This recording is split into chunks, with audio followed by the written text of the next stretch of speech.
गहरे जंगल के बीचों बीच बसा था एक रहस्यमयी गांव, कालगहना। ये गांव सदियों से भय के साये में जी रहा था। जैसे ही सूरज ढलता, गांव के दरवाजे और खिड़कियां कसकर बंद कर दी जाती।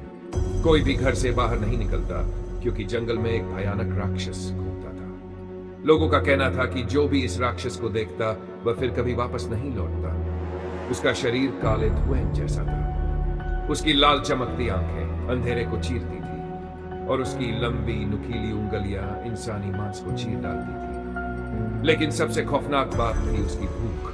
हर पूर्णिमा की रात वह शिकार की तलाश में निकलता, और जिसकी बदकिस्मती उसे दिख जाती, वह उसकी भोजन बन जाता। पहली रात, शिकार की तलाश। उस रात जंगल के साये में एक काली छाया धीरे धीरे हिल रही थी।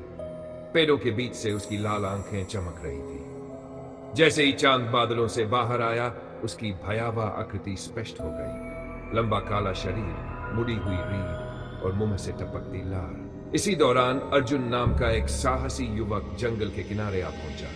वह इन कहानियों को सिर्फ अंधविश्वास मानता था। गांव वालों की चेतावनी को नजरअंदाज करते हुए वह मशाल लेकर जंगल में दाखिल हो गया। जैसे ही वह कुछ कदम आगे बढ़ा, अचानक पास की झाड़ियों से एक भारी गुर्राहट सुनाई दी। अर्जुन के पैर ठिठक गए। उसके शरीर में ठंडी लहर दौड़ गई। मशाल की रोशनी में उसने देखा, पेड़ों के बीच से दो लाल आंखें उसे घूर रही थी। अर्जुन के हलक से एक धीमी चीख निकली। लेकिन इससे पहले कि वह कुछ समझ पाता, जंगल में अचानक एक चीख गूंज उठी, किसी और की, जो उससे पहले शिकार बन चुका था। अर्जुन ने तेजी से भागना चाहा, लेकिन उसके पैरों के नीचे की जमीन हिलने लगी। अचानक एक लंबा धुएं जैसा काला आकार उसके सामने प्रकट हुआ। राक्षस!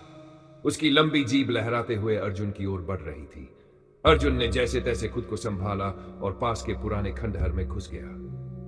खंडहर में अजीब सी सरसराहट हो रही थी, जैसे कोई और भी वहां छिपा हो। अर्जुन ने मशाल की रोशनी से देखा, कई मानव कंकाल बिखरे पड़े थे। उसका दिल जोर जोर से धड़कने लगा। तभी उसके पीछे एक फुसफुसाहट हुई, अब तुम भी इनके जैसे बन जाओगे। अर्जुन तेजी से पलटा, लेकिन वहां कोई नहीं था, पर एक छाया तेजी से उसकी ओर बढ़ रही थी। गांव के बुजुर्गों से अर्जुन को एक भयानक सच्चाई पता चली। वह राक्षस पहले इंसान था। राजा विक्रम। कई साल पहले उसने अपने राज्य की रक्षा के लिए तंत्र मंत्र का सहारा लिया, लेकिन वह खुद ही श्रापित हो गया। अब हर पूर्णिमा की रात उसकी भूख जागती थी और वह इंसानों का शिकार करता था। लेकिन उसे हराने का एक तरीका था, उसे उसकी ही छाया दिखानी होगी।